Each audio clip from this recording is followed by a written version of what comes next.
Hello everyone, my name is Nada Zahira Yahya and my student ID number is 2500004005. Again, here's a video of me reading for my phonetics and phonologies assignment, which is news reading. Not exactly news, but this time is going to be news from BBC. The title is Zelensky sacks Ukraine's top army commander after days of protest. It is published 3 hours ago by Zoroslav Lukiv and Paul Adams, a diplomatic correspondent, Kiev. Ukrainian President Volodymyr Zelensky has dismissed the country's army commander-in-chief, Alexander Syrsky. It comes just days after the removal of Popular Defense Minister Mikhailo Fedorov, a move that triggered street protests across the country. Initial rumors that the end of Fedorov's tenure was related to a conflict between him and Syrsky were soon confirmed. Fedorov, 35, has been widely praised for energizing the ministry and transforming the armed forces, as well as leading a drive against corruption. Syrsky, 60, is seen by many in Ukraine as a Soviet school commander reluctant to implement radical changes in the army. Syrsky defended his record in a farewell address, writing on Telegram, "An army that was fighting a difficult defensive campaign 2 years ago is now on the offensive. I am handing over the successor an army that is not only holding the line, but is advancing. I sincerely hope this offensive will continue." Syrsky was replaced by Mikhailo Drapati, 43, who is a popular, battle-hardened general. "I will work responsibly, with full focus and with respect for the people who are defending our country today," Drapati said on Facebook. He also thanked Syrsky for his consistent work to strengthen the Ukrainian army, adding, "I grew up in it." In a video posted on social media late on Tuesday, Zelensky thanked Syrsky for his military campaigns, including his role in successfully defending the capital Kyiv during the first day of Russia's full-scale invasion in 2022. Zelensky also revealed that earlier in the day he met Fedorov and offered him a worthy position in power, but did not say whether the offer had been accepted or not.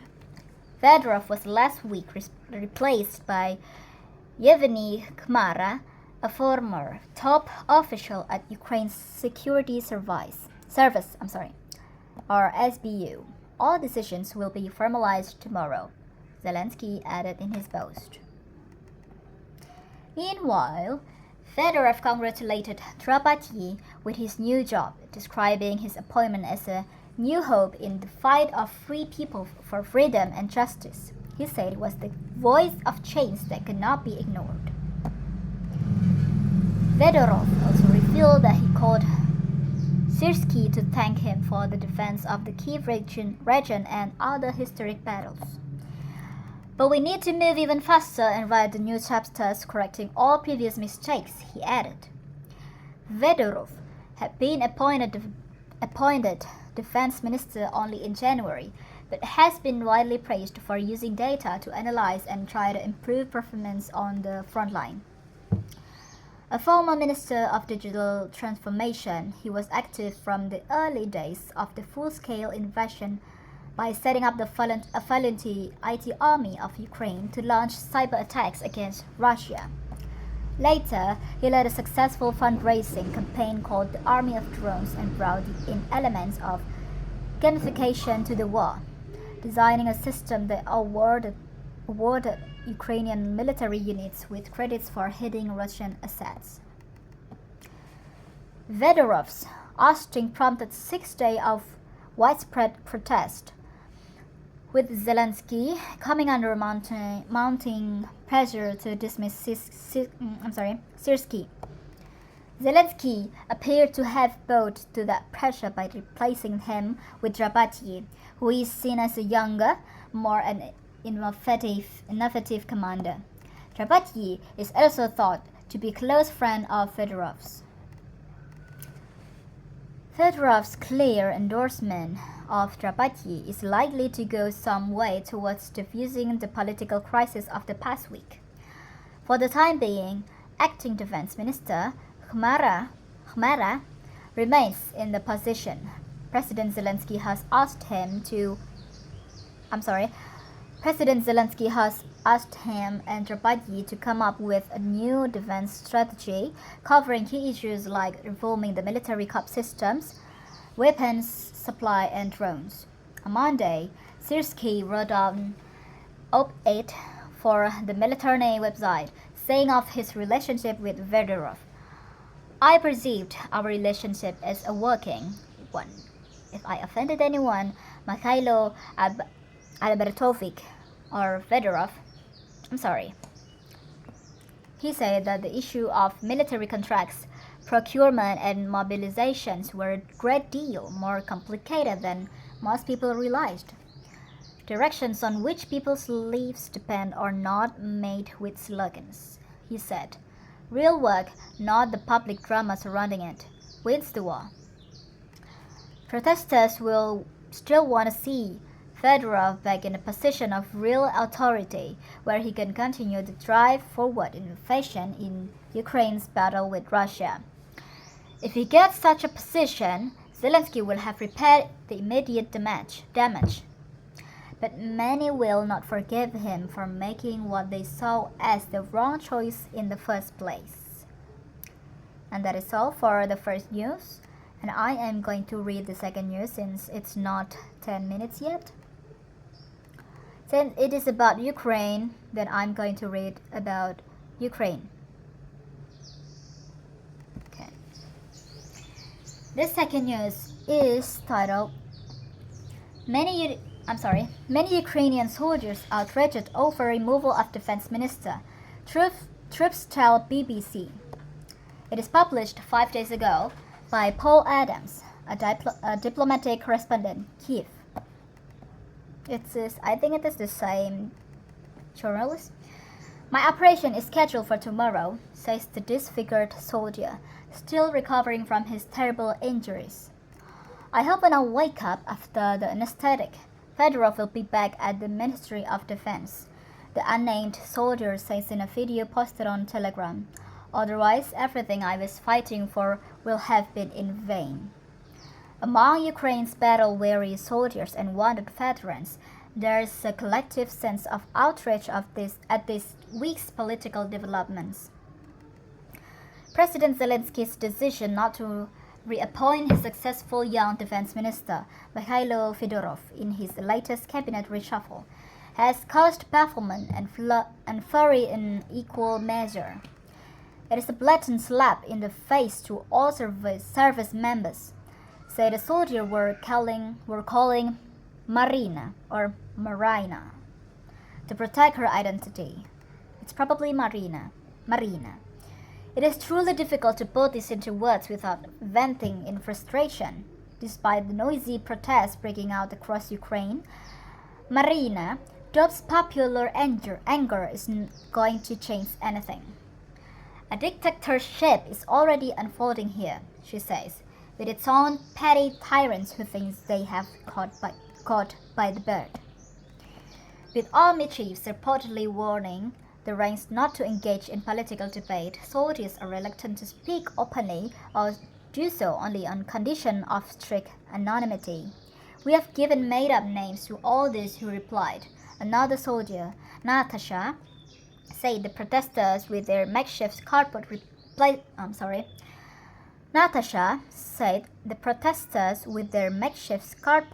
placards were a long way from the daily brutality of the front line. Yesterday, our position here got hit by MLRS, or multiple launch rocket system, so nobody cared about Fedorov or the cardboard signs. But in the messages we've received, there's clear admiration for what Fedorov has been able to achieve, both as Minister for Digital Transformation and during his brief tenure as Defense Minister. More than anyone, he's identified as the man who has single-mindedly driven innovation in the military, helping to elevate the role of drones and other modern technologies to a point where Ukraine has, in recent months, been able to turn the tide of the war against its much larger enemy. When I met him in Kiev last summer, Fedorov described how data was being used to perfect a scheme dubbed Army of Drones, PUNIS, whereby frontline units could earn points for each Russian soldier killed or piece of equipment destroyed.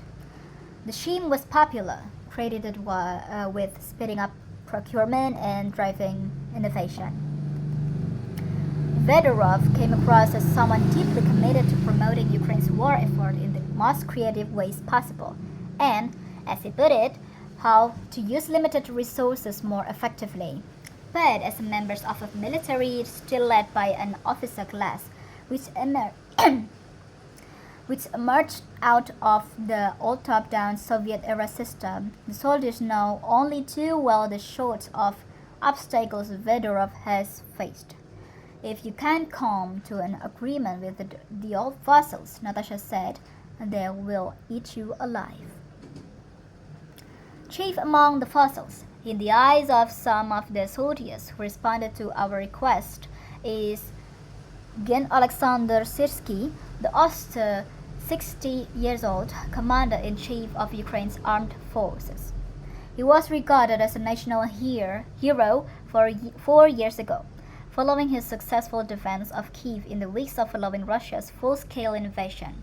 But Gen Syrsky's name has since become linked with an outdated way of fighting which places little value on human lives.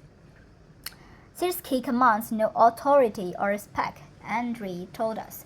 To us, he remains the General 200, a derogatory nickname referring to a Soviet military code for casualties. Others simply call him the Bacha. To be fair, not everyone in the military shares such a dim view of their leader. Currently, there's no replacement for Syrsky in the army, Andriy, a former frontline soldier now working in the general staff, told us. Yes, he is Soviet-minded and graduated from a military school in Russia, but we do not have another military commander of such caliber. He conducted all the successful operations of this war. One thing is clear, Mikhailo Fedorov and Gen Syrsky had clearly fallen out by the time President Zelensky made his move this week. Explaining his decision not to appoint Fedorov, Zelensky said the two men were unable even to be in the same room together, while the ousted minister blamed the general for blocking all his reforms. It was snowballing, Andrew told us. Everyone knew about it. Zelensky had to make a decision. With their 25 years gap in age, Fedorov is 35. The two men at the center of this explosive row represent very different versions of Ukraine.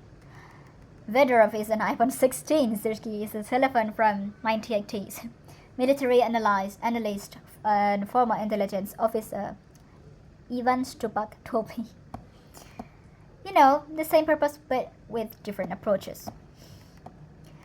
Stupak credits Fedorov with achieving something no one would have imagined possible 10 years ago, dragging the sclerotic, rigidly inflexible military into the digital world. In his short time at the Ministry of Defense, he was only appointed in January.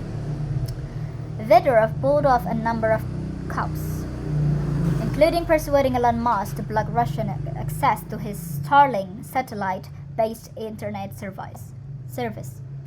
The move is thought to have caused havoc among Russian frontline positions, helping Ukrainian forces to halt and even repel Russian advances. There have been rapid advances in the use of AI and cheap interceptors to help protect Ukrainian cities from the scourge of Russian drones. Vedorov also conducted a forensic analysis of procedures and practices in the ministry, aimed at reducing bureaucracy and improving efficiency. Arguably, it was a never-ending task. It's actually still a long way to go, but I think I'm going to end it there because I swear it's still a long way to go. So I'm sorry for my misspelled or mispronounced.